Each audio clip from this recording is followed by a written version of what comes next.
Oke, baik. Assalamualaikum warahmatullahi wabarakatuh. Selamat petang. Kita bertemu lagi dalam mata kuliah sistem operasi. Kali ini kita akan menyimpulkan perkuliahan kita, ya, menyimpulkan perkuliahan kita yang nantinya akan masuk dalam UTS dan UAS. Baik. Kita akan membahas 3 materi utama dalam sistem operasi. Pertama adalah proses. Oke? Sederhananya, proses adalah program yang sedang dijalankan. Oke? Karena program itu sedang dijalankan, maka dia berada di dalam memori. Itu kuncinya ya. Jadi proses adalah program atau aplikasi yang sedang dijalankan yang berada di dalam memori. Sebuah proses ketika dia dijalankan, dia akan memiliki status. Ada baru, ada ready, ada jalan, run, ada wait, tunggu, ada selesai atau terminated. Nah, ini adalah konsep bagaimana sebuah proses itu berlaku. Pada saat sebuah proses dijalankan, maka dia berstatus baru. Ketika sumber daya untuk proses tersebut tersedia, maka dia akan berada pada status ready, ya. Dia berada pada status ready. Pada saat dia berada pada status ready, ini antrian ya, artinya ada beberapa program yang ready, siap untuk dijalankan, maka prosesor akan memilih salah satu program untuk dijalankan. Ingat kembali prinsipnya, prosesor atau satu prosesor, satu core, itu hanya bisa menjalankan satu instruksi pada satu waktu. Oke? Jadi setelah prosesor memilih salah satu program, maka dia akan dijalankan. Nah, pertanyaan muncul. Ketika proses tadi yang sedang berjalan ini membutuhkan akses ke hard disk misalnya, maka prosesor akan meletakkannya pada status tunggu, di mana prosesor tadi membiarkan program menunggu I/O-nya selesai, dan pada saat itu dia menjalankan program yang lain. Oke? Jadi di sini prosesor nggak mau menunggu. Kenapa? Karena waktu tunggu prosesor itu, waktu akses program pada memori itu jauh lebih cepat dibandingkan dengan waktu akses ke dalam hard disk. Oleh karena itu, daripada prosesor menunggu, maka dia akan membiarkan programnya yang menunggu, dan prosesor tadi akan memilih program lainnya yang ready, yang siap untuk dieksekusi. Nah, dengan begitu, prosesor tidak membuang-buang waktu. Itu kuncinya ya, membuang-buang waktu. Jadi pada saat dia menunggu, dia mengerjakan tugas lain. Hingga nanti akhirnya proses selesai dikerjakan, maka statusnya akan menjadi exit atau terminated.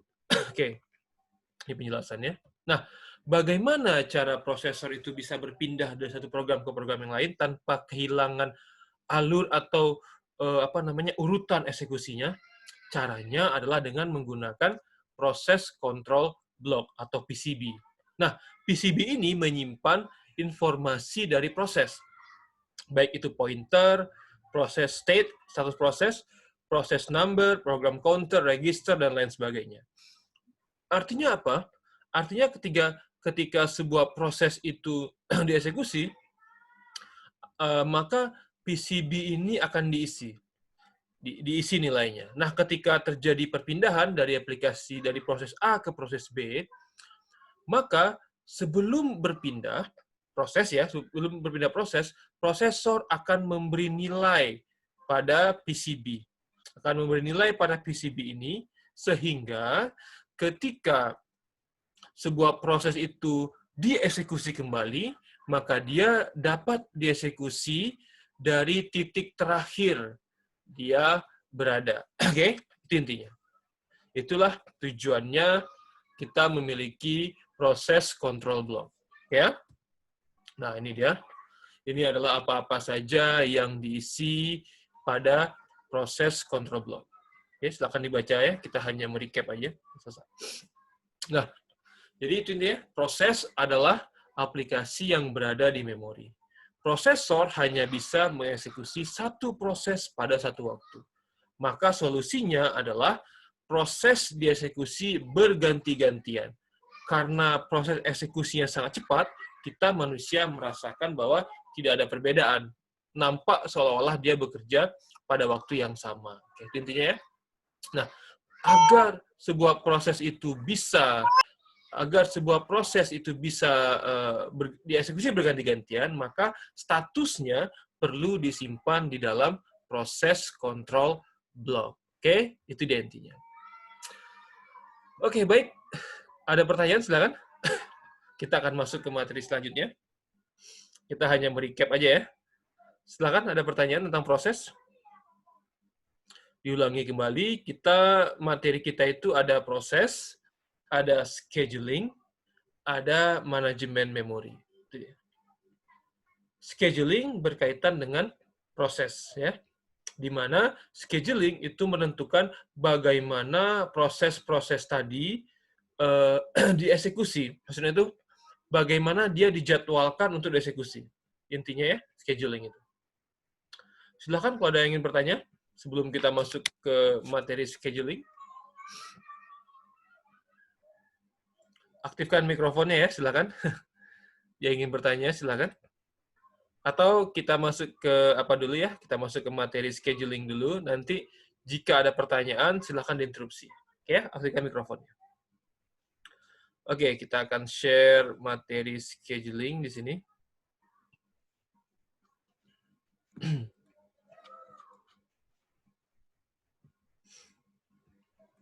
Baik, ini adalah materi scheduling ya. Scheduling itu dari bahasa etimologi artinya penjadwalan ya. Ini tentang bagaimana sebuah thread, sebuah proses dan alur data diberi akses ke dalam sistem. Tujuan dari scheduling adalah untuk melakukan load balancing. Load balancing ini artinya agar beban antar sumber daya yang tersedia itu dapat dibagi secara adil. Jadi tidak ada proses yang dieksekusi terlalu lama, tidak ada data yang eksklusif gitu ya. Sehingga dengan adanya scheduling itu semua sumber daya komputer itu dapat dapat digunakan secara adil. Nah, tujuan dari scheduler adalah pertama throughput, artinya adalah dengan adanya scheduler itu diharapkan ada banyak proses yang dapat dieksekusi pada unit waktu tertentu. Itu intinya. Semakin banyak proses yang dapat dieksekusi pada unit tertentu, semakin besar throughput-nya, semakin baik. Ya. Berikutnya, fokusnya ada pada latensi, yaitu total waktu dari proses diserahkan ke prosesor hingga dia selesai.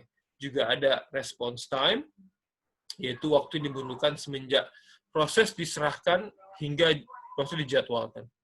Berikutnya ada yang namanya fairness atau kesetaraan.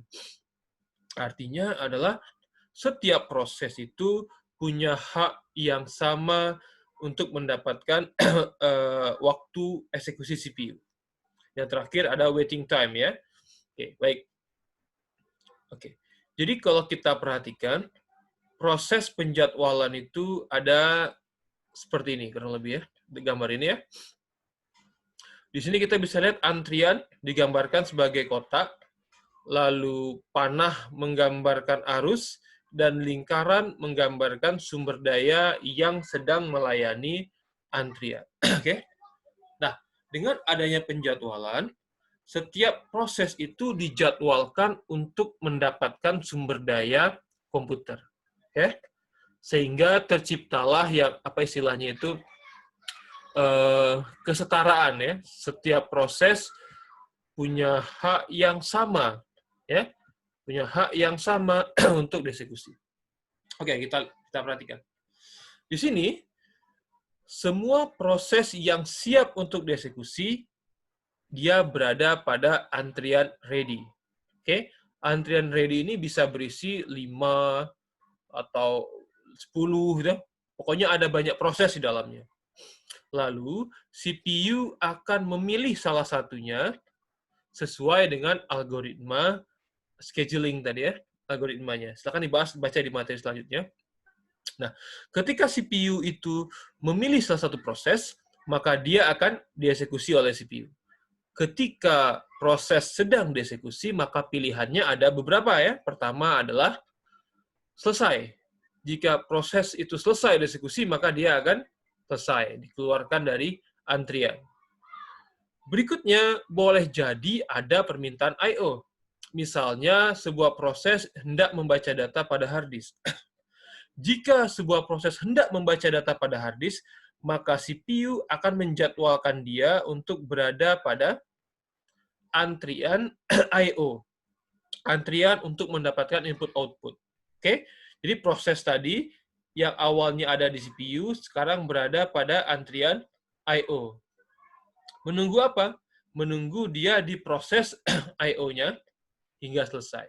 Oke? Nah, pada saat sebuah proses berada pada antrian I.O., CPU bisa mengambil proses yang lain. Ya, dengan begitu, CPU memaksimalkan waktu tunggunya. Oke ya? Jadi dengan begitu, CPU tidak perlu menunggu proses A selesai melakukan I.O., dia bisa langsung mengeksekusi proses B. Oke?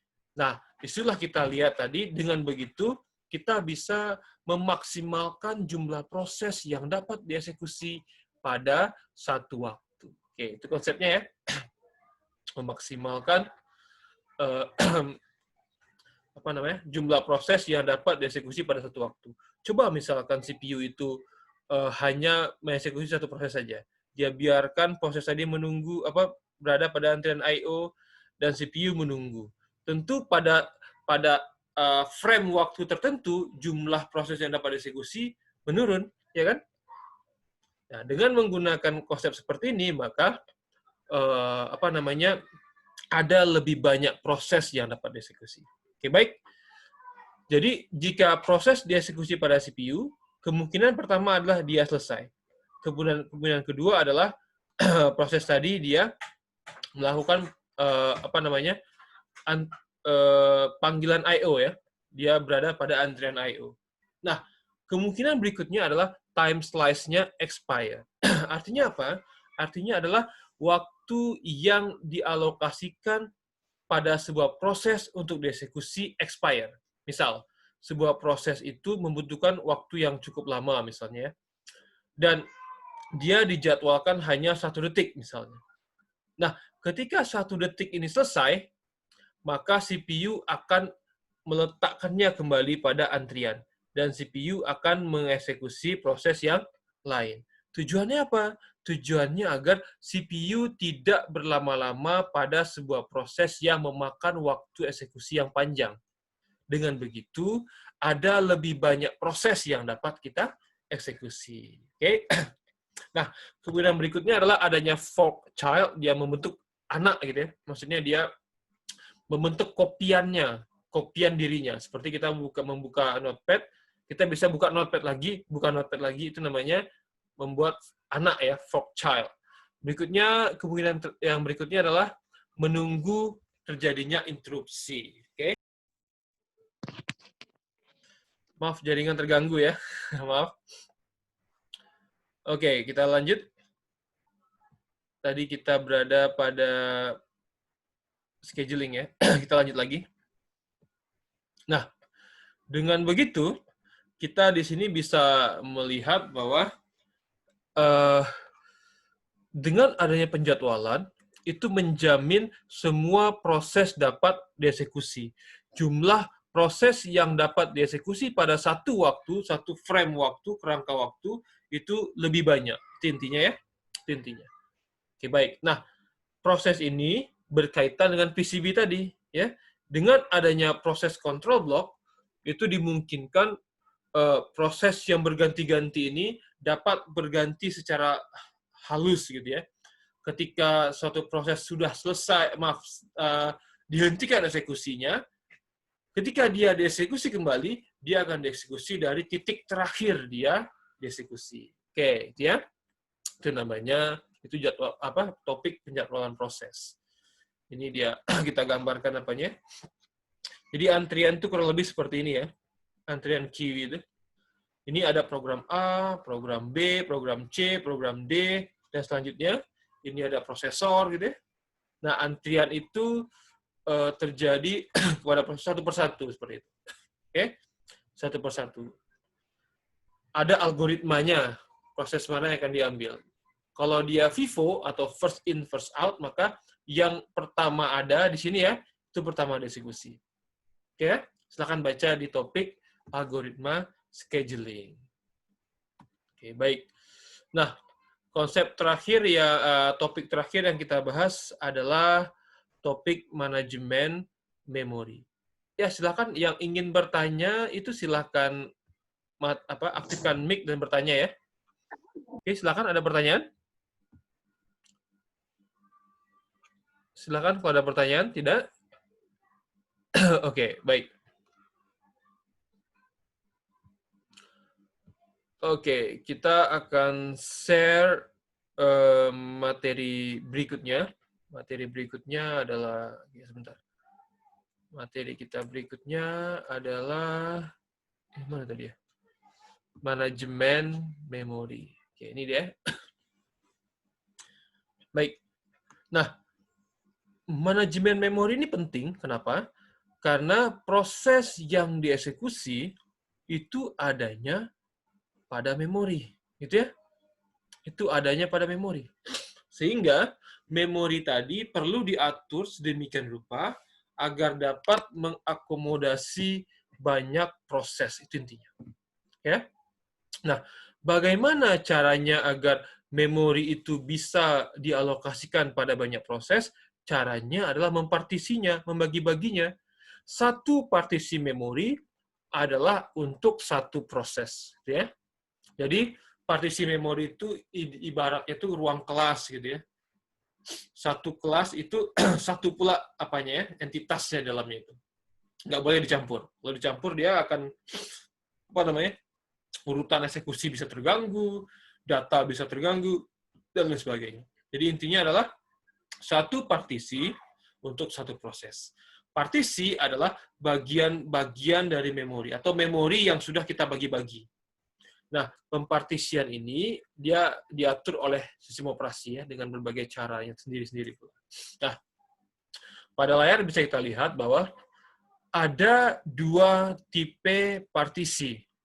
Yang pertama, partisi memori tetap. Artinya apa? Artinya ukuran partisi tadi tetap. Pada saat dia dibuat, begitu dia sampai selesai ya. Partisi memori dengan ukuran yang tetap. Pada gambar kita lihat di sini ya, partisi-partisi tersebut sudah punya ukurannya masing-masing, tidak ya, punya ukurannya masing-masing. Dan dia tetap tidak berubah-berubah sampai dimatikan kayak gitu. Komputer dimatikan. Oke. Ada chat sebentar. Oh, chatnya nggak muncul ya? Oke. Oke, lanjut ya. Nah, pada partisi memori tetap, ada dua antrian yang digunakan. Pertama, antrian input banyak, dan yang kedua, antrian dengan input tunggal. Antrian dengan input banyak, seperti ini contohnya, ada banyak input ya. 1, 2, 3. Oke, input ini adalah antrian proses yang ukurannya mendekati sama atau lebih kecil dari partisi tersebut. Dia, ini dia. Jadi ketika ada proses yang ukurannya sama dengan partisi 2, maka dia akan ditempatkan pada partisi 2. Jika ada sebuah proses itu ukuran yang mendekati partisi 1, maka dia akan diletakkan pada antrian partisi 1. Itu konsepnya. Nah, berikutnya ada antrian dengan input tunggal.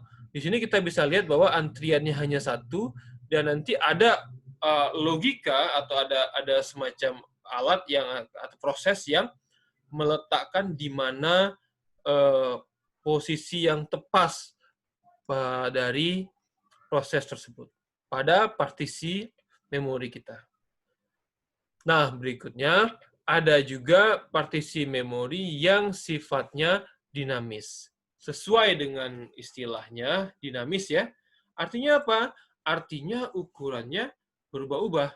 berubah-ubah dalam arti apa? Dalam arti kita mulai dari ruang memori yang kosong. Ketika sebuah proses datang, maka dibuatlah partisi dengan ukuran yang sama dengan proses tersebut. Itu dia. Oke? Dan begitu selanjutnya. Nah, persoalannya muncul kapan? Persoalannya muncul apabila di sini ya ada proses yang sudah selesai. Kalau proses sudah selesai dieksekusi, maka dia akan dikeluarkan dari memori. Ya, dia akan dikeluarkan dari memori. Nah, konsep memori penyimpanan dinamis itu adalah kendalanya ketika sebuah proses itu dikeluarkan dari memori, maka dia akan meninggalkan lubang-lubang ya, lubang-lubang kosong dalam memori kita itu dengan ukuran yang sporadis ya. Ada ukurannya besar, ada yang kecil, ada yang kecil-kecil gitu ya, dengan ukuran yang beragam. Berbeda dengan yang tetap. Yang tetap udah ada alokasinya ya. Udah ada alokasinya. Nah, sementara kalau ukurannya dinamis, dia tidak ada ukuran gitu ya. Sehingga jika kita punya memori yang bolong-bolong tadi, kita akhirnya tidak bisa menempatkan proses yang ukurannya besar, yang lebih besar dari ukuran ukuran hole atau lubang yang paling besar. Itu dia. Intinya ya. Sedangkan kalau lubang-lubang tadi dikumpulkan, dia bisa muat proses tadi.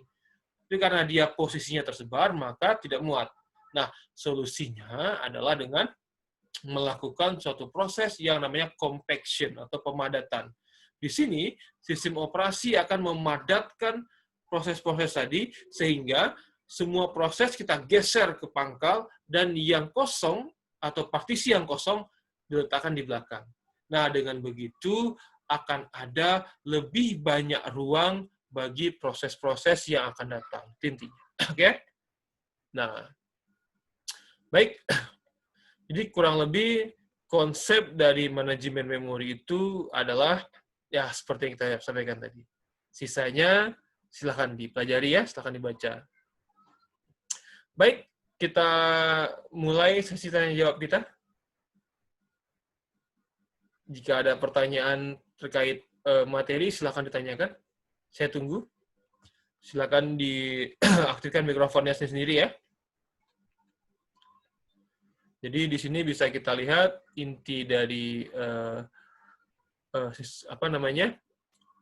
sistem operasi itu sebenarnya adalah bagaimana mengelola aplikasi dan sumber daya dalam. Oke, baik. Ada gangguan jaringan sebentar ya. Oke, silakan ada pertanyaan, silakan. Jika ada pertanyaan, silahkan ditanyakan, silahkan disampaikan. Baik, kita tunggu pertanyaannya.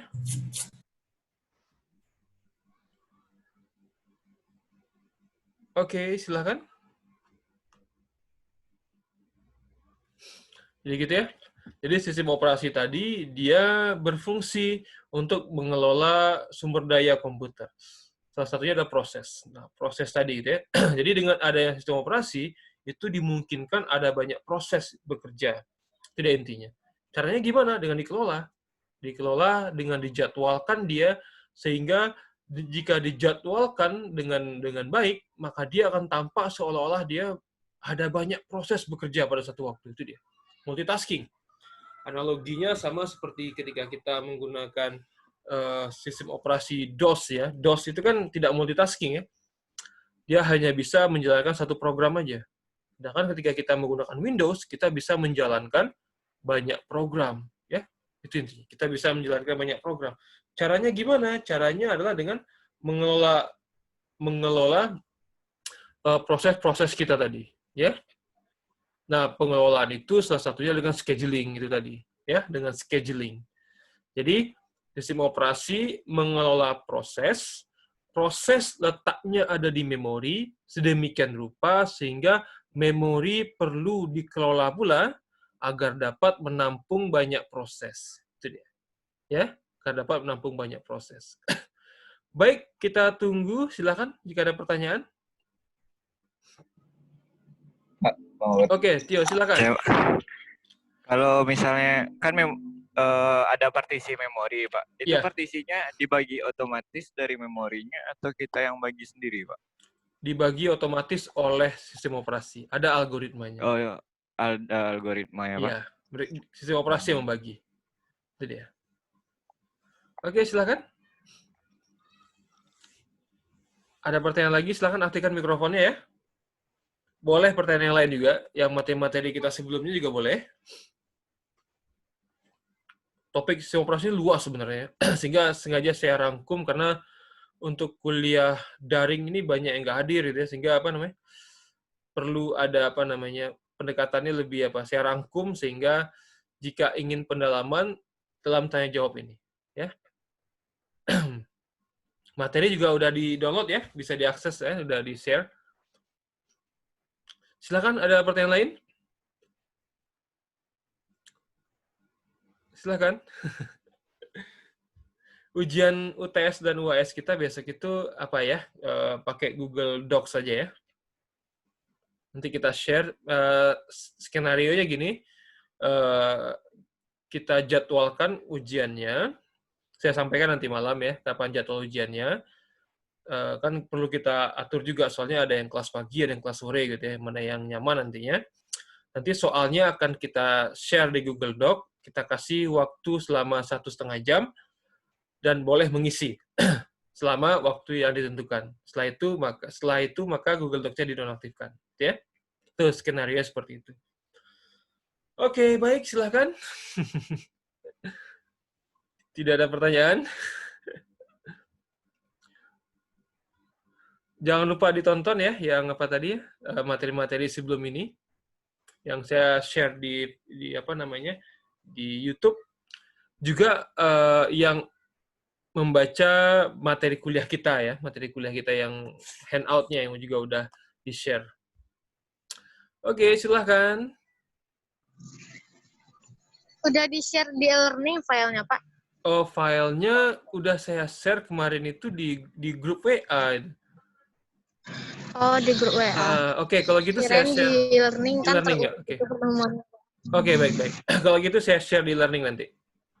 Iya, soalnya kan kalau di e-learning kan terurut gitu, Pak. Iya, siap. Pertemuannya. Ya, baik. Nanti saya share di e-learning ya, materinya ya. Iya, Pak. Oke, baik, Bina. Terima kasih, Bina. Ya. Oke, silakan. Ada pertanyaan lagi, silakan. Aktifkan mikrofonnya. Oke, waktu kita hampir habis. Sudah keluar notifikasinya ya. Baik, silakan. Kita ada di injury time ya. Jika ada pertanyaan. Absennya lewat chat sini kan, Pak? Ya, apa? Baik, Bina. Absennya di chat Zoom kan, Pak? Boleh, saya di chat Zoom aja. Nanti saya recap nanti. Ada tuh apanya kan. Di Zoom ada folder yang nyimpan chat. Jadi saya rangkum nanti absennya. Iya, Pak. Oke, ya. Baik, silakan. Oke, silakan. Ada pertanyaan lagi?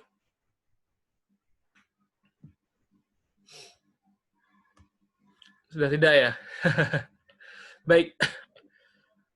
Jika ada yang masih ditanyakan, itu silakan kita chat di grup, boleh juga. Chat di grup. Materi nanti akan saya share di e-learning Janusa ya. Silakan. Jadi topik kita yang akan kita UAS-kan itu kita bagi aja ya. Ada proses, ada scheduling, penjadwalan, terus ada manajemen memori. Oke, silahkan dibaca juga di slide-nya. Oke. Ujian kita karena online ya, open book ya. Silahkan baca, silahkan gunakan UTS dulu kan, Pak, baru UAS? Ya, UTS dulu baru UAS ya, UTS dulu. Iya, kita UTS dulu. Oke ya. Oke, kita UTS dulu. Setelah itu tuh tipe ujiannya open book ya, boleh buka apa. Dan waktu yang disediakan itu 1,5 jam. Jadi kalau seandainya di luar waktu itu tentu Google Doc-nya ditutup gitu ya. Boleh, ujiannya kan karena online ya bisa kapan aja, selama misalnya bisa kerjakan 5 menit, ya 5 menit sebelum selesai boleh ujian gitu ya, bebas. Oke, baik, silahkan. yang ada pertanyaan silakan sebelum kita tutup. Oke, tidak ada pertanyaan. Nanti sambung di Pak, grup. Wina mau nanya, Pak. Boleh, Kan boleh, Wina Wina. kerjanya Silakan. malam kan, Pak? Iya, iya. Terus nanti misalkan pagi Wina kerja tuh, Pak, sampai Iya. malam. Oke. Nanti ngerjainnya tuh Wina buka linknya tuh dikasih waktu 1,5 jam, Pak. Iya, 1,5 jam. Gini, kan kita Dari jadwal. awal Wina buka linknya itu, Pak. Gini. Katakanlah kita ujiannya jam 7 malam, katakanlah seperti itu. Kita ujian, katakanlah seperti itu ya. Waktunya 1,5 jam itu sampai 8:30, kan gitu dia. Oh, ya udah berarti kan takarannya waktu yang Bapak kasih gitu kan? Iya, waktunya. Sama seperti kita ujian UAS biasa, ujian UTS biasa. Oh. Nah. Pokoknya di hari itu diselesain, tapi terserah jadwalnya jam berapa gitu ya, Pak? Oh, jadwalnya kita diskusikan. Kita bicarakan nanti. Ada 2 kelas gitu, Pak. Oh, boleh. Kalau gitu boleh. Kita bagi kelasnya, kelas A, kelas B boleh. Yang bisa pagi, jam sekian, misalnya jam 10 sampai jam 11:30 misalnya. Yang bisanya malam, jam 7 sampai 8:30 misalnya, kayak gitu ya. Oh, ya udah. Kita bagi. Ya, nggak apa-apa, Pak. Oke. Makasih ya, Pak. Sama-sama, Wina. Baik, silakan. Ada pertanyaan lagi sebelum kita tutup? Oke, tidak ya. Baik, kalau begitu kita akan lanjut saja. Jika masih ada diskusi, kita lanjut di grup ya. Materi nanti akan saya upload ke dulunya udah pernah saya share di grup, nanti saya upload lagi ke e-learning Janusa. Baik. Oke, terima kasih atas perhatiannya. Saya mohon maaf jika ada kesalahan. Assalamualaikum warahmatullahi wabarakatuh. Waalaikumsalam warahmatullahi wabarakatuh.